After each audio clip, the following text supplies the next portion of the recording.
Hello and welcome to the Observe Conversations channel. I'm VR Sampath, retired IPS, aka Sampath Ramanujan MFA. For more details, click the link below. Please subscribe and click the bell icon. Thank you. Let's get into the topic for the day.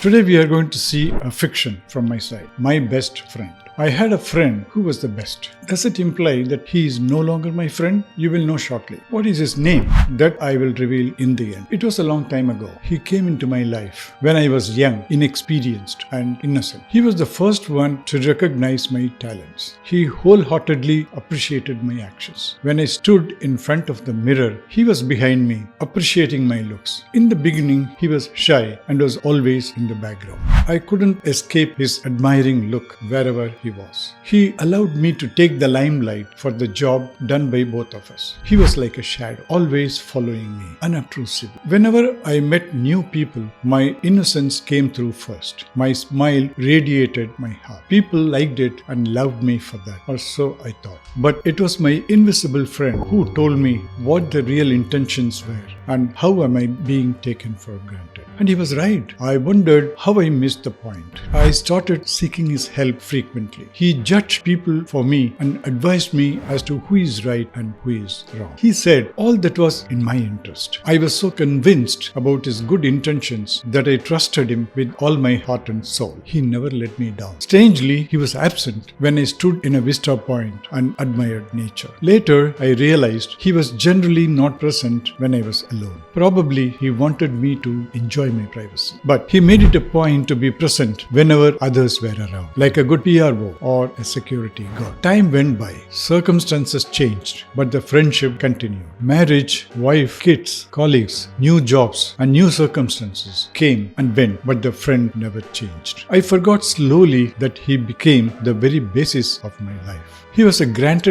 taken for granted thing like breathing. Then things started happening. Business failed. People left me. Money dwindled. I didn't know what hit me. I asked myself and I turned towards my friend. The mere act of looking at him made him uneasy, angry. He sarcastically asked me whether I hold him responsible. I hastily said I do. But things were not the same again. The more I introspected, the clearer was the situation. Slowly, I started getting feedback that my friend was responsible for the entire debacle. He isolated me from my people, gave wrong feedback, and made me get only lopsided view of men and matters. Life knocked at my doors several times, it seems, but he was the one who slammed the door shut and told me nothing. Slowly, it dawned on me. It was my trusted friend who betrayed me. When I wanted to confront him, he was not there. He was gone for good, or so I thought. I painfully looked around in my heart and found a long, neglected, undernourished, distant acquaintance of mine lying in a corner of my dark heart. He was luminous but neglected, chained and wounded. I asked him what his name was. He said Love.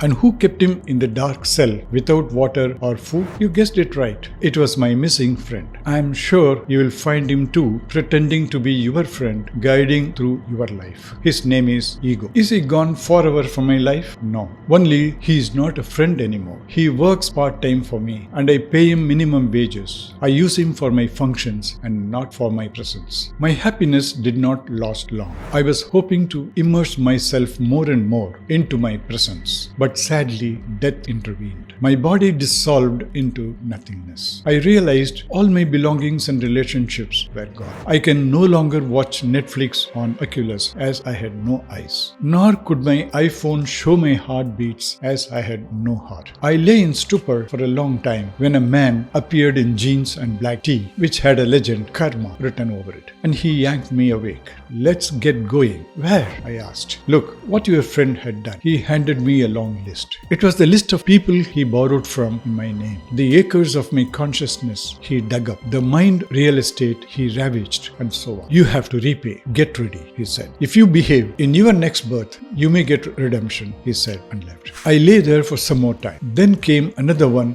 dressed in a colorful attire. He handed me a wallet, a watch, a ring, and a chain, and said they belonged to me, as I had them on my body when I died. I preserved them for you, he said. In my stupor, I had forgotten everything about my previous life, including my old friend Ego, who was now standing there in those colorful clothing.